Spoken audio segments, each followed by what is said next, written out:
Bismillahirrahmanirrahim. Assalamu alaikum dear students. It's me Muhammad Irfan Anwar, your chemistry teacher. Well dear students, today we are going to discuss the UHS topic 7, 8 and 9 in the A plus series MDCAT chemistry test number 10. So let's move towards the discussion of the test. Well dear students, आपके सामने test है. आज का test macromolecules, amino acids और environmental chemistry से associated है. बहुत interesting, बहुत इजी, बट इसमें बड़े मजेदार कॉन्सेप्ट जो कि बहुत आसान लगते हैं एमडीकैट के पैटर्न में आपके सामने एक्सप्लेन किए जाएंगे. उनको गौर से सुनना है, समझना है ताकि हम उसको अंडरस्टैंड कर सकें. टेस्ट का आगाज करते हैं. क्वेश्चन नंबर 51 आपके सामने मौजूद है. पहला क्वेश्चन कहता है कि which of the following is not the addition polymers. अब आपको पता है पॉलीमर्स कौन कौन से होते हैं, एडिशन और कंडेंसेशन पॉलीमर्स. इन दोनों को ज़हन में रखिएगा. एडिशन पॉलीमर्स में क्या होता है, सिंपल एडिशन होती है, और कंडेंसेशन पॉलीमर में elimination of the small molecules होती है. सो ये तमाम कॉन्सेप्ट्स को ज़हन में रखते हुए मैं आंसर करता हूं. अगर मैं अल्फा देखता हूं तो पॉलीविनाइल क्लोराइड, यस ये एक एडिशन पॉलीमर है. इसके बाद nylon 6,6, this is my answer. Nylon 6,6 जिसमें हम जानते हैं हमारे पास एडिपिक एसिड होता है, हेक्सामेथिलीन डायमीन होता है. कंडेंसेशन पॉलीमर है क्योंकि जब ये दो मोनोमर मिलते हैं तो एलिमिनेशन होती है, small molecule water molecule eliminate होता है, and definitely you are going to get the product nylon 6,6. और ये भी एमडीकैट का क्वेश्चन याद रखिएगा, इसको नायलॉन 6,6 क्यों कहते हैं, क्योंकि इसके जो दो मोनोमर्स हैं, क्योंकि ये कोपॉलीमर है, इसके जो दोनों मोनोमर हैं उनमें 6 कार्बन एटम होते हैं. बहरहाल क्वेश्चन बड़ा आसान था. Beta option it's a condensation polymer. बाकी ऑप्शंस देखते हैं. पॉलीस्टायरीन और पॉलीइथाइलिन ये भी जो है ये एडिशन पॉलीमर्स हैं. सो कंडेंसेशन पॉलीमर में बीटा ऑप्शन मेरा आंसर है. नेक्स्ट क्वेश्चन पे चलते हैं. क्वेश्चन नंबर 52 है, all of the following statements are correct except. एक टेबल दिया गया है, इंफॉर्मेटिव क्वेश्चन है, कहता है तमाम इंफॉर्मेशन जो दी गई है वो ठीक है सिवाय किसी एक के जो कि इनकरेक्ट है. इनकरेक्ट ऑप्शन देख लेते हैं, डिस्कस करते हैं. ऑप्शन ए में कहता है कि adipic acid and hexamethylene diamine, अभी मैंने बात की थी, नायलॉन 6,6 बनाते हैं, बिल्कुल अभी हमने बात की, सही कह रहा है. बीटा में कहता है terephthalic acid and ethylene glycol, polyester की बात कर रहा है जिसे हम टैरोलीन भी कहते हैं, ऑफ कोर्स डेक्टोन भी कहते हैं, ये बिल्कुल ठीक कह रहा है. चार्ली ऑप्शन है इथाइलिन, उससे पॉलीइथाइलिन बनता है, बिल्कुल ठीक है.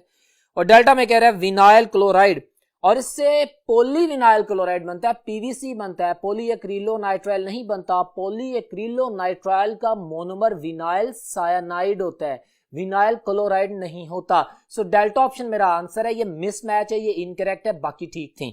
सो उसने कहा था बताएं कौन सा ऐसा है कि जो मैच नहीं कर रहा, जो गलत है. So delta option question number 52 का आंसर था. Question number 53.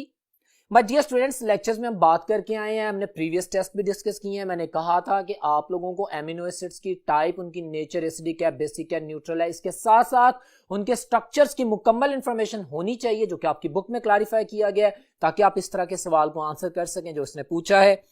वो कहता है lysine is a basic amino acid, हम जानते हैं. Which one of the following structure formula is shown by it. Lysine का फार्मूला, वेल अगर हम देखते हैं तो इनमें माय डियर स्टूडेंट्स बड़ा क्लियर आंसर डेल्टा ऑप्शन है. हम जानते हैं हमारे पास 6 कार्बन की चेन है, एक कार्बोक्सिलिक एसिड ग्रुप लगा हुआ है, और उसके बाद नंबर 2 और नंबर 6 के ऊपर एमिनो ग्रुप लगा होता है. So delta option is my answer. Very simple and clear. You can get the complete information from this. Next question है question number 54. Dear students, paper आपके सामने है, बहुत इंटरेस्टिंग क्वेश्चंस चल रहे हैं, बड़े सिंपल हैं लेकिन आपसे पूछे गए हैं, आपको आने चाहिए कंफ्यूजन के बगैर. All of the following are the condensation polymers except. जैसा कि पहले क्वेश्चन किया गया था उसमें उसने एडिशन पॉलीमर्स की बात की थी, अब कंडेंसेशन पॉलीमर्स की बात कर रहा है. सो वो कह रहा है बताओ कौन सा एक ऐसा, गिवन एग्जांपल्स में से, गिवन ऑप्शंस में से, कहता है बताओ कौन सा ऐसा है जो कि कंडेंसेशन पॉलीमर नहीं है. हम नायलॉन 6,6 की बात करते हैं, पॉलिएस्टर की बात करते हैं, ये कंडेंसेशन पॉलीमर ही है. Bakelite is a popular thing, it's a condensation polymer.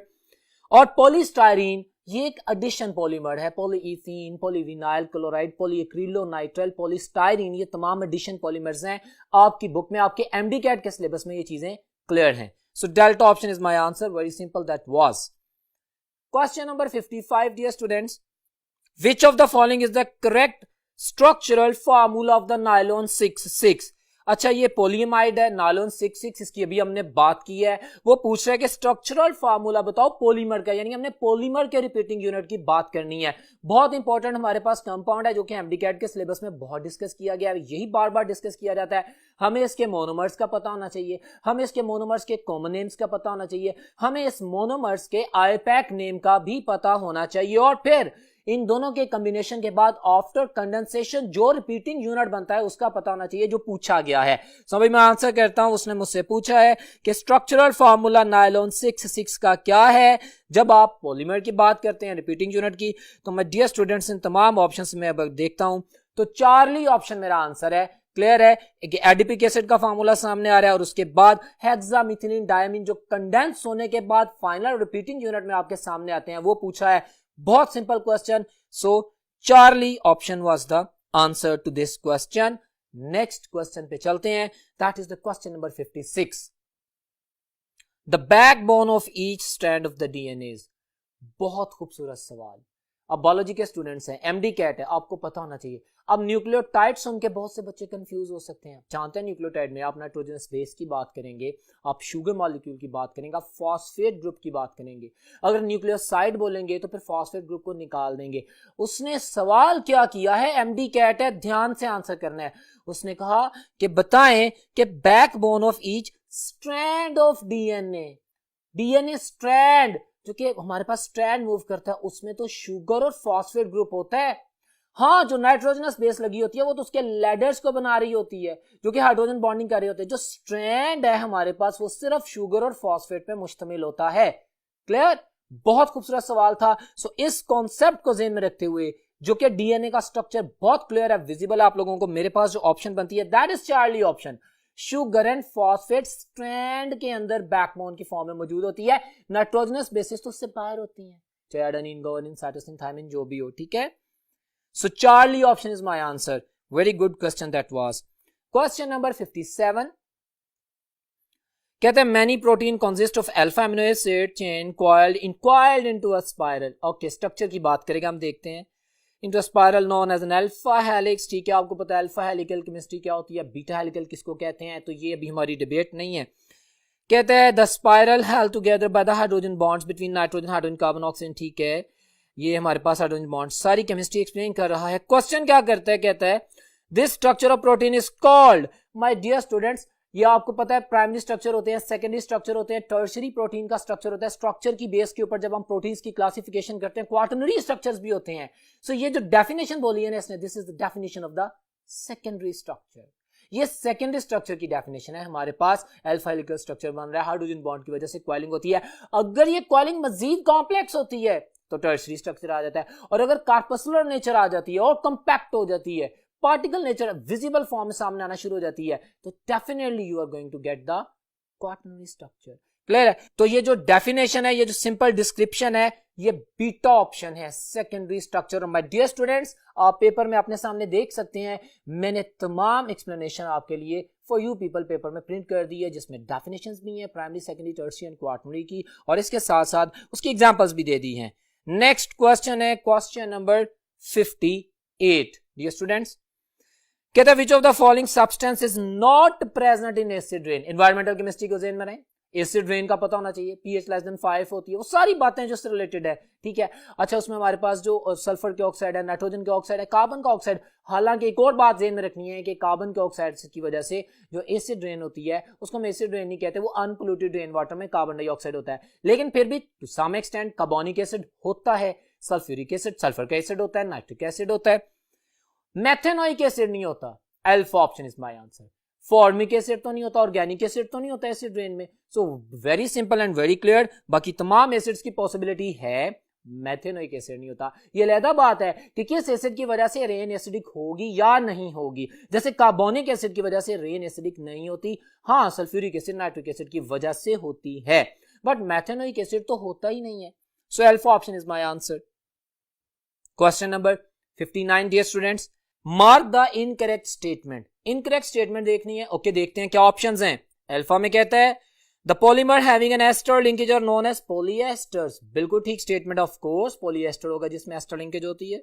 The polymer having an amide linkage are called as polyamide भी कह सकते हैं, पॉलीपेप्टाइड भी कह सकते हैं। If we are talking about the biological sense, अगर हम प्रोटीन सिंथेसिस की बात करते हैं तो पेप्टाइड और एमाइड लिंकेज चूंकि सेम होती है, लिहाजा अगर ये कॉन्सेप्ट चेंज भी करे तो आप कॉन्फिडेंटली आंसर करेंगे। ठीक है, 12 स्टेटमेंट ठीक है। पॉलीएमाइड चार्ली में कहता था polymers having an ether linkage are called as polyethers. Well, इसने पॉलीस्टाइरीन लिखा है, ये मेरा आंसर है। ये स्टेटमेंट गलत है। उसने कहा था कौन सी गलत स्टेटमेंट है जिसमें ईथर लिंकेज होती है, they are called as polyethers not polystyrene. वो तो कहलाता बात कर रहा है, तो चार्ली ऑप्शन मेरा आंसर है।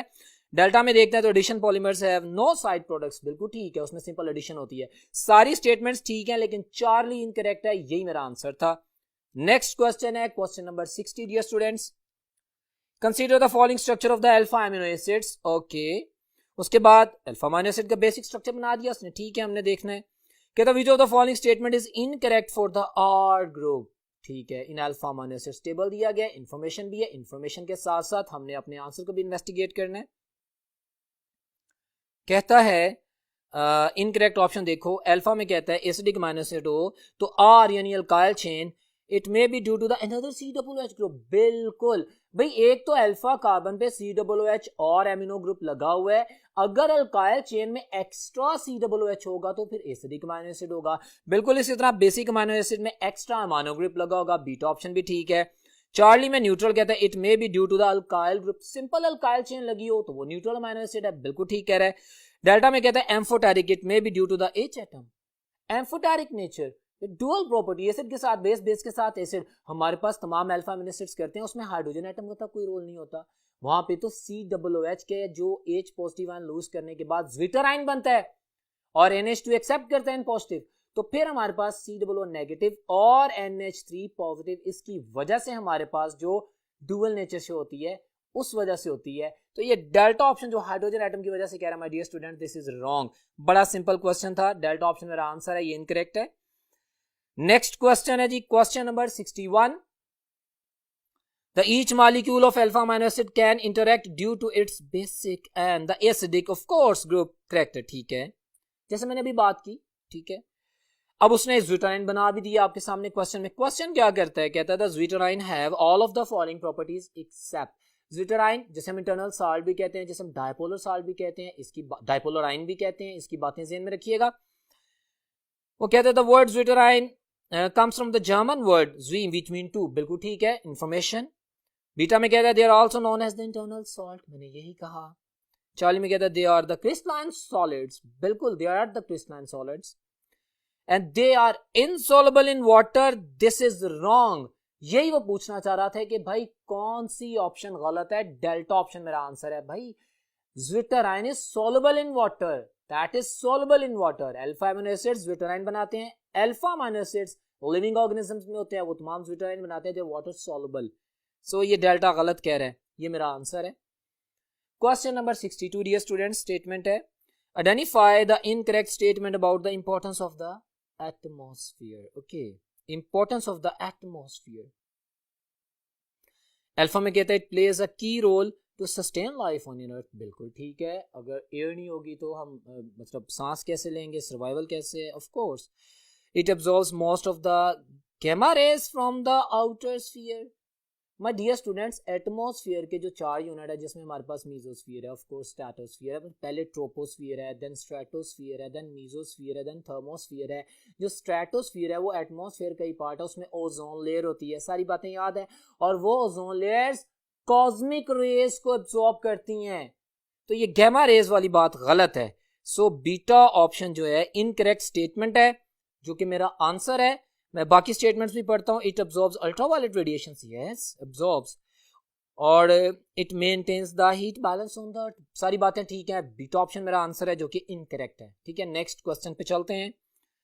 Question number 63, Which one of the following substance plays significant role in the depletion of ozone layer? The popular question। मुझे बताएं कौन सा मटेरियल है जिसको बैन कर दिया गया था, जिसकी वजह से ओजोन डिप्लीट करता है, ओजोन होलिंग होती है। क्लोरोफ्लोरोकार्बन्स, फ्रियोन्स, जो कि एटमॉस्फेयर में जो सेकंड यूनिट है स्ट्रेटोस्फीयर का, वहां पे जाते हैं तो क्लोरीन फ्री रेडिकल जनरेट करते हैं, और 1 chlorine free radical can destroy 1 lakh ozone molecules. ये सारी बातें याद होनी चाहिए। सो delta option is my answer, ये जो असल कल्प्रिट है ओजोन डिप्लीशन का, दैट इज द क्लोरोफ्लोरोकार्बन्स, और आजकल इनकी जगह हाइड्रोफ्लोरोकार्बन्स होते हैं। एक कोरिलेटेड एमसीक्यू सुन लें, क्यों क्लोरीन फ्री रेडिकल ही बनता है? क्योंकि इसकी बॉन्ड एनर्जी कम होती, जल्दी टूट जाता है, और हाइड्रोजन का अगर अटैच कर दें तो उसकी bond energy 413 kilo joules per मोल है। इसी तरह फ्लोरीन की बॉन्ड एनर्जी ज्यादा है, वो बॉन्ड नहीं टूटते, वो फ्री रेडिकल नहीं बनाते, इसलिए वो ओजोन डिप्लीशन में रोल प्ले नहीं करते। क्लोरोफ्लोरोकार्बन्स में जो क्लोरीन फ्री रेडिकल है वो कार्बन के साथ जल्दी टूट जाता है, उसकी बॉन्ड एनर्जी कम होती है 346 kilo joules per mole, that's why it is going to generate the free radical and destroy the ozone layer. ये तमाम बातें भी आपको पता होनी चाहिए। Next question, question number 64, the property of the polymeric materials vary widely depending upon the, अच्छा जी, chemical composition पे हाँ वेरी करती हैं, जैसे स्ट्रक्चर ऑफ द पॉलीमर, ये दोनों फैक्टर इन्वॉल्व होते हैं, दोनों फैक्टर अपना रोल प्ले करते हैं। तो हमारे पास पॉलीमेरिक मटेरियल्स की जो प्रॉपर्टी वेरी करती हैं, चार्ली ऑप्शन मेरा आंसर है। हमारे पास उसकी chemical composition definitely as well as the structure, दोनों चीजें मैटर कर रही होती हैं, ठीक है। Next question, question number 65 dear students, if the molar mass of the polyvinyl chloride is 63,000 and mass of the repeating unit is 63, then the degree of polymerization is, well my dear student, बड़ा simple सा question है, लेकिन for the revision मैंने इसे आप लोगों के लिए व्हाइट बोर्ड पे सॉल्व किया है। So let's move on the white board और देखते हैं क्या इसकी डिग्री ऑफ पॉलीमराइजेशन है। माय डियर स्टूडेंट्स, मैंने आपके सामने जो गिवन डाटा उसने दिया उसको लिख दिया है, आप देख सकते हैं उससे आसानी से। हम एक फार्मूला जानते हैं डिग्री ऑफ पॉलीमराइजेशन के, एक पॉलीमर में कितने मोनोमर हैं उसको फाइंड आउट करने के लिए हमारे पास जो फार्मूला है degree of polymerization, molecular mass of the polymer, पूरे पॉलीमर का जो मास है वो रिप्रेजेंट कर दिया जाए, और divided by the mass, molar mass of the monomer.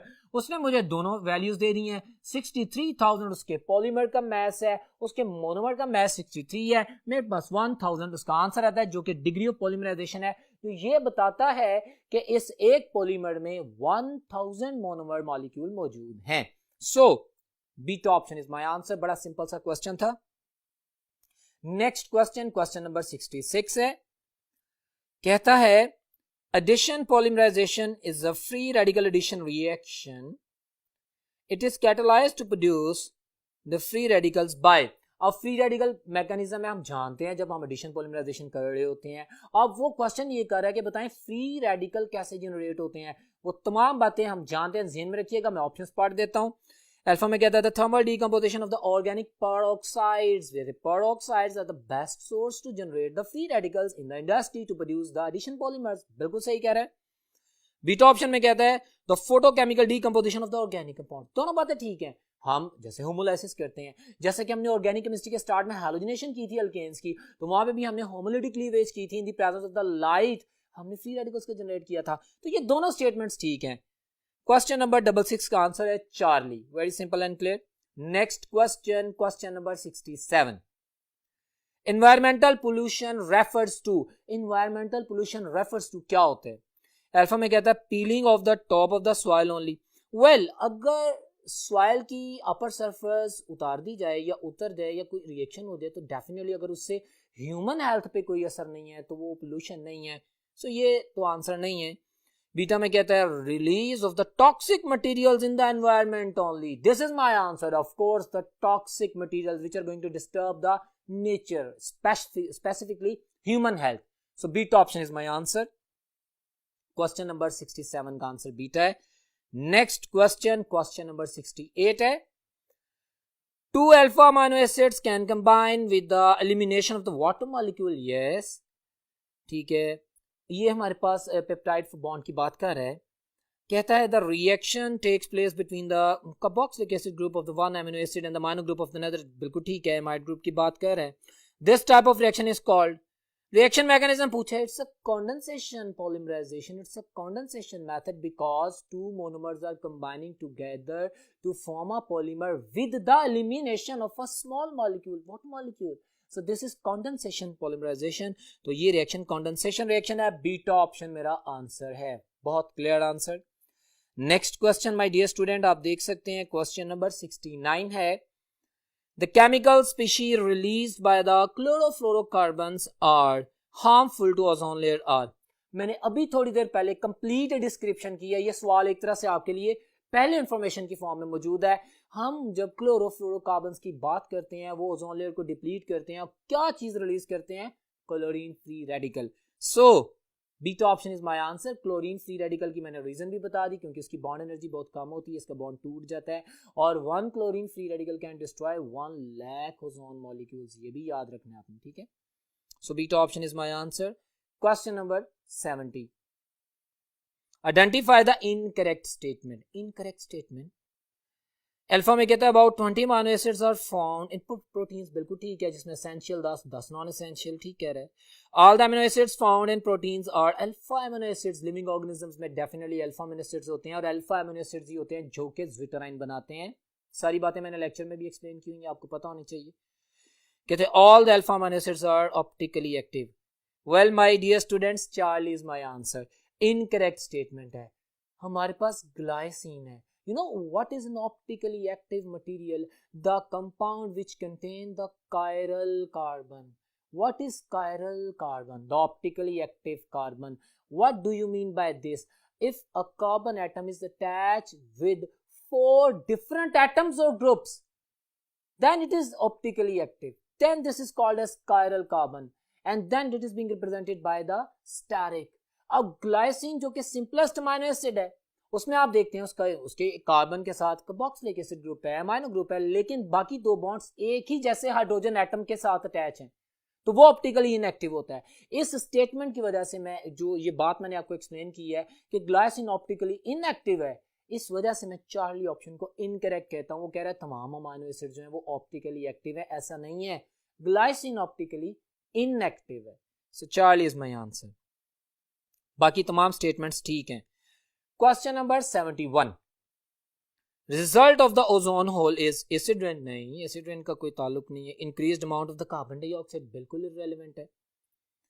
Greater exposure of the earth to the ultraviolet radiations which are being absorbed by the ozone when ozone layer will be depleted then there is no absorbance. और ये directly हमारी globe में आ रही हैं, हमारी अर्थ को इस तरह डिस्ट्रॉय करती हैं कि जीन म्यूटेशन करती हैं, एनिमल ह्यूमन हेल्थ डिस्ट्रॉय होती है। So Charlie is my answer. Greater exposure of the earth to the ultraviolet and the cosmic radiations, जो कि मतलब बहुत ज्यादा डिस्टर्बिंग होती हैं, डेंजरस होती हैं।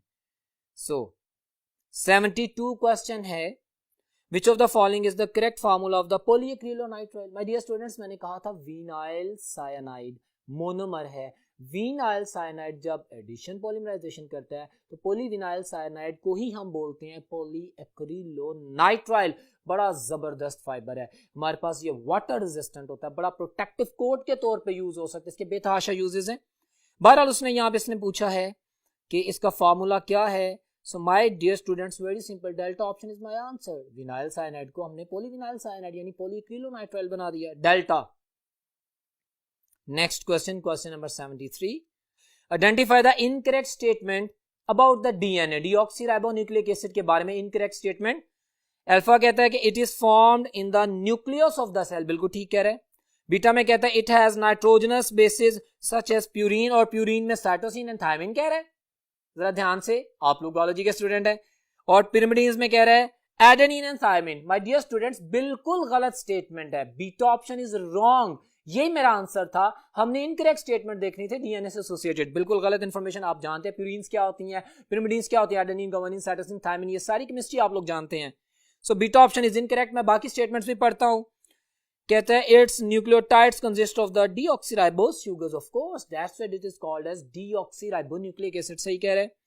और डेल्टा में कहता है it has the double strand helical structure, बिल्कुल ठीक है। सो बीटा ऑप्शन इनकरेक्ट है, बड़ा क्लियर, बड़ा सिंपल, बड़ा वाज़ेह आंसर।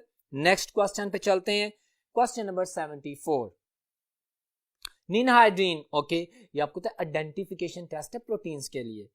कहते हैं ninhydrin reacts with amino acid to form an intensely coloured bluish violet product. ठीक है, इंफॉर्मेशन है, हमें पता है, नहीं तो आपको स्टेटमेंट में दे दी गई, आपको याद होनी चाहिए। कहता है the ninhydrin reaction is widely used to visualise amino acid which can be separated by. Well, हमने पेपर क्रोमेटोग्राफी यूज की थी। नॉर्मली पेपर क्रोमेटोग्राफी करते हैं सॉल्यूशंस में से, हमारे पास हम उसका आरएफ फैक्टर देखते हैं, हमारे पास कंपोनेंट्स अलग होते हैं सॉल्यूशन के अंदर मौजूद, और फिर हम उनको लोकेट करने के लिए एज अ लोकेटिंग एजेंट नीन हाइड्रोजन को यूज करते हैं कि अगर कहीं पे अमीनो एसिड होगा तो वो वायलेट या डीप इंटेंस ब्लू कलर दे देगा। Very simple, paper chromatography is a separating technique, और ये बायोलॉजिकल प्रोसेसेस में बहुत ज़्यादा यूज़ किया जाता है। बायोलॉजिकल फ्लूइड्स के अंदर अमीनो एसिड्स के आइडेंटिफिकेशन को चेक करने के लिए क्रोमेटोग्राफी रन की जाती है, paper chromatography. So question number 74 का answer alpha, very simple and clear. Question number 75 dear students, polyvinyl chloride is an addition polymer and it is obtained by the polymerization of the vinyl chloride at 52 degree centigrade and 9 atmospheric pressure. ये conditions भी आपसे अलहदा MDCAT के question में पूछ सकता है, आपको याद होनी चाहिए, बहरहाल यहाँ पे दी गई हैं। क्वेश्चन कहता है all of the following are its uses except, कौन सा इसका यूज नहीं है? पीवीसी की बात कर रहा है, कहता है ग्रामोफोन्स बिल्कुल हैं, बीटा में कहता है मेकिंग कॉस्मेटिक बॉटल्स, ये तो पॉलीस्टाइरीन का यूज है। मैंने कहा था कि आपके पास आपके एमडीकेट के सिलेबस में, मैंने अपने लेक्चर में भी एम्फसाइज किया था और एक्सप्लेन किया था और आपके लिए लिखे थे पॉइंट्स कि आपको इनके यूजेस का लाजमी पता होना चाहिए क्योंकि एमडीकेट के क्वेश्चन में पूछे जाते हैं, जैसा कि उसने क्वेश्चन किया। So my dear students, question number 75 का आंसर बीटा है, ये पीवीसी का यूज नहीं है, बाकी फ्लोर कवरिंग और पॉली जो पाइप्स हैं वो डेफिनेटली बनते हैं। So beta option is my answer. Question number 76, consider the following structure of the alanine. ठीक है जी, एलानीन का स्ट्रक्चर दे दिया। बार बार कह रहा हूं कि आपकी बुक में जो अमीनो एसिड्स के स्ट्रक्चर हैं आपको आने चाहिए, ठीक है। तो एलानीन का स्ट्रक्चर दे दिया। क्वेश्चन क्या करता है, कहता है the correct name according to the IUPAC. IUPAC chemistry है, आप इसकी लॉन्गेस्ट कार्बन चेन सिलेक्ट करते हैं। नंबरिंग कहां से स्टार्ट करेंगे? कार्बोक्सिलिक एसिड का कार्बन, उससे that will be carbon number 1। तो बड़ा सिंपल सा नाम आता है इसका। 2 पोजीशन पे अमाइनो ग्रुप लगा हुआ है तो उसको कहते हैं 2 अमीनो प्रोपेनोइक एसिड, और ऑप्शंस में alpha option is my answer. Very simple and clear, you can go for that. Next question, question number 77, DNA यानी deoxyribonucleic acid show all of the following functions except. Paper आपके सामने है, हमने वो function देखना है जो डीएनए का नहीं है। अल्फा में कहता है it act as a carrier of the genetic information from parents to the offsprings, बिल्कुल ठीक है। It guides the process of protein synthesis, yes this is. It guides the process of the carbohydrate synthesis, गलत। अभी जो second statement पढ़ी है वो ठीक है, तो चार्ली कार्बोहाइड्रेट सिंथेसिस के साथ एसोसिएटेड नहीं है डीएनए, ये मेरा आंसर है। उसने कहा था which is not associated with the function of the DNA, Charlie is my answer. Carbohydrates नहीं, प्रोटीन्स बनते हैं भाई।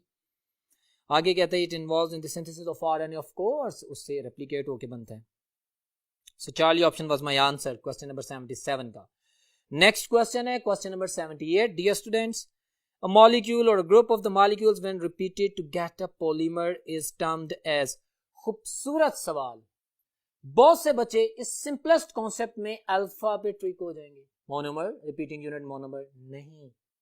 उसने कहा कि पॉलीमर का जो बार बार रिपीटिंग यूनिट होता है, हाँ मोनोमर तब होता अगर आप होमोपॉलीमर की बात करते, कोपॉलीमर भी तो हो सकता है, थर्ड पॉलीमर भी तो हो सकता है। अगर कोपॉलीमर है तो 2 डिफरेंट काइंड्स ऑफ मोनोमर्स हैं, वो 2 मोनोमर्स आपस में कंबाइन हो के फिर कंसीडर किए जाएंगे एक पॉलीमर के रिपीटिंग यूनिट के तौर पर, जैसा कि हमने पहले बात की थी नायलॉन 6 के रिपीटिंग यूनिट की। उसमें हेक्सामिथिलीन डायमीन और इसके साथ साथ डेफिनेटली हमारे पास एडिपिक एसिड की केमिस्ट्री दोनों इन्वॉल्व होते हैं। सो मैं यहाँ पे मोनोमर आंसर नहीं करूंगा, मेरे पास जो आंसर होगा that will be the repeating unit, क्योंकि रिपीटिंग यूनिट में चाहे टर पॉलीमर हो चाहे ऐसा हमारे पास पॉलीमर हो जिसमें 2 मोनोमर को पॉलीमर हो, वो दोनों मिलके एक रिपीटिंग यूनिट की फॉर्म में basic unit of a polymer explain करेंगे। मेरी डिस्कशन सुने, बहुत इंपॉर्टेंट बात थी। Beta option is a very simple and clear answer, no need to get confuse about. Question number 79, nylon 6 has high tensile strength and elasticity because of, सारी बात है क्यों होती है, बड़ा पॉपुलर क्वेश्चन है, वेरी इंपॉर्टेंट लाइन है, due to the hydrogen bond which is present. Nylon 6 है ना हमारे पास, अभी हमने पढ़ के आए हैं, उसमें हमारे पास इतना इमाइल लिंकेज पाई जाती है ना, तो फिर उसमें NH पॉजिटिव आ गया और कार्बोनिल कार्बन के साथ लगी ऑक्सीजन और नेगेटिव आ गया, ये अपर लेयर के साथ हाइड्रोजन बॉन्ड डेवलप कर लेते हैं ऑक्सीजन और हाइड्रोजन, डेफिनेटली दैट्स वाई इस तरह नाइट्रोजन की इन्वॉल्वमेंट भी होती है। So that's why hydrogen bonding की वजह से उसकी स्ट्रेंथ बढ़ जाती है। Alpha option is my answer. Question number 80 dear students कहता है the main structural feature of the protein is that it has, proteins में ईथर लिंकेज बिल्कुल नहीं, very simple. Carbon carbon double bond बिल्कुल नहीं, एस्टर लिंकेज बिल्कुल नहीं, peptide linkage होती है जिस वजह से इनको पॉलीपेप्टाइड भी कहा जाता है। हाँ, पेप्टाइड को हम इनऑर्गेनिक पैटर्न में इमाइड भी बोल सकते हैं। So delta option is my answer. Clear है? Peptide linkage, very simple that question was. Question number 81, synthesis of the DNA is known as, popular line. आपको इसकी डिस्कवरी का पता है, जो डीएनए की रेप्लिकेशन से बात करते हैं, जैसे मैंने अभी बोल दिया, तो रेप्लिकेशन, रेप्लिकेट करते हैं, zipping unzipping of the DNA to form a new material, उस तमाम केमिस्ट्री आप लोग जानते हैं। So my dear students, beta option is my answer, very simple and clear. Transcription आप जानते हैं अलग चीज होती है, ट्रांसम्यूटेशन अलग चीज होती है, सारी चीजें रेलेवेंट है, but my related answer is the beta option, the replication. Question number 82, the polyamide is identified by the numbers. Okay, the numbers refer to the number of the carbon atoms in the diamine. Hexamethylene diamine की बात जरा सोच लेना, nylon 6 की बात रखें, and in the dibasic acid यानी adipic acid की बात कर लेते हैं, ठीक है, क्योंकि हमने हमारे सिलेबस में ज्यादा एम्फसाइज इस पे किया गया है। कहते हैं it is used as nylon 6, ठीक हो गया, बिकॉज इट कंटेन्स, कहते हैं नायलॉन 6 क्यों कहते हैं, क्योंकि इसके ये दोनों जो मोनोमर बोले गए हैं, इन दोनों के अंदर नंबर ऑफ कार्बन एटम्स 6 होते हैं। Popular question. सो अगर मैं अल्फा ऑप्शन देखता हूँ, 6 carbon atoms in the hexamethylene diamine as well as beta option, ये दोनों स्टेटमेंट्स ठीक हैं। Charlie option is my answer. बड़ा सिंपल क्वेश्चन है, आप लोग जानते हैं इसको, बहुत डिटेल में इसी के ऊपर बात की जाती है। क्वेश्चन नंबर 83 की बात करते हैं डियर स्टूडेंट्स। कहते हैं all of the following statements are incorrect, तमाम स्टेटमेंट्स इनकरेक्ट हैं, और कहता है फॉर ओजोन एक्सेप्ट, आपने करेक्ट ऑप्शन है उसको देखना है। इनकरेक्ट स्टेटमेंट कह रहे हैं, पहले में कहता है the normal amount of the overhead ozone is 350 Dobson unit होती है, 340 नहीं होती, इनकरेक्ट। खैर मैंने तो करेक्ट देखनी है। बीटा में कहता है the ozone layer is 25 to 28 km is high and is present in the stratosphere, ये स्टेटमेंट ठीक है। अच्छा, आप अगर मेरे लेक्चर को ध्यान में रखें तो मैंने कहा था कि हमारे पास 3 km वाइड नहीं होती ओजोन लेयर। हम जानते हैं 1 Dobson unit is just 0.01 millimetre. तो if you are going to multiply 350 Dobson unit with 0.01 millimetre, तो ये तो बहुत बारीक सी लेयर होती है ओजोन की। ये जो 25-28 किलोमीटर की हम बात करते हैं, ये इसका पॉसिबल प्रेजेंस एरिया होता है। मैंने लेक्चर में भी एक्सप्लेन किया था आप लोगों को। बहरहाल ये स्टेटमेंट ठीक है, और यही मेरा आंसर, तो उसने कहा था सही स्टेटमेंट। देखें मैं बाकी भी पढ़ देता हूँ। चार्ली कहता है as a pollutant it cause hepatitis, नहीं जी, कैंसर वगैरह नहीं करता, ये बिल्कुल नहीं, ये तो एग्रेविस एस्थमा करता है अगर ये ट्रोपोस्फेयर में हो, तो ये भी गलत है। और डेल्टा में कहता है the reason in which the ozone depletes, ये अगस्त नवंबर नहीं होता। ऑफ कोर्स ये भी गलत स्टेटमेंट है। मेरे पास बीटा ऑप्शन आंसर है जो कि राइट स्टेटमेंट है, ठीक है, तो ये हमने देखना था। नेक्स्ट क्वेश्चन है question number 84, which one of the following alpha amino acid has 5-membered ring structure? Popular question है। Once again I'm telling you and I'm asking you to memorize the structure of the amino acids written in your book. Proline का structure होता है 5-membered. So beta option is my answer. और ये एक neutral amino acid है, ये भी पता होना चाहिए। कौन से एसिडिक है, कौन से न्यूट्रल है, कौन से एसेंशियल है, कौन से नॉन एसेंशियल है, ये सारी बातें मैंने अपने लेक्चर में एक्सप्लेन की हुई हैं। बहरहाल बीटा ऑप्शन आपके सामने है। नेक्स्ट क्वेश्चन है the question number 85, the last question of the test. Paper आपके सामने है। कहता है consider the following statements. Number 1 में कहता है pollutant is any substance which contaminates our environment, ठीक है, अच्छा कंसीडर कर रहे हैं ना। नंबर 2 पे कहता है smoke is the combination of smoke and the fog. Well it is being called in ordinary mode, हम समझ लेते हैं, लेकिन स्मोक एंड फॉग की जो केमिस्ट्री उसको मैं एक्सप्लेन कर चुका हूँ। वो रिड्यूसिंग ऑक्सीडाइजिंग स्मोक, वो आम स्मोक नहीं होता, वो डिफरेंट स्टोरी होती है। बड़ा ठीक है, ये आपकी बुक की लाइन है। नंबर 3 में कहता है increased concentration of the CO2 results in the climatic change. Of course global warming जो होती है, हमारे पास एक सेंचुरी में 0.04 इस लेवल तक की सिर्फ परसेंटेज बढ़ने की वजह से 5 degree centigrade average environmental temperature, globe का टेम्परेचर इंक्रीज किया, जिसको हम ग्रीन हाउस इफेक्ट कहते हैं, ठीक है। अच्छा, नंबर 4 में कहते हैं atmosphere is a big tank of the gases surrounding the earth surface. बिल्कुल ठीक है। सवाल क्या है, which of the above statement is correct? Well my dear students, according to your level ये तमाम स्टेटमेंट्स बिल्कुल ठीक हैं, ये तमाम स्टेटमेंट्स करेक्ट हैं. So delta option is my answer. Question number 85 का answer delta. Well, my dear students, that was all about the today's test, which was about the amino acids, and of course macromolecules, and of course the environmental chemistry. I hope कि इन questions को पढ़ के इसकी जो so called simplest concept हैं उसके अंदर जो ट्रिक यूज हुई हैं वो आप लोगों के लिए बड़े क्लैरिफाई होंगे, आप लोगों के लिए बड़े हेल्पफुल होंगे. इंशाल्लाह आपका टेस्ट बेहतरीन होगा. नेक्स्ट लेक्चर में मुलाकात होती है, तब तक अल्लाह हाफिज.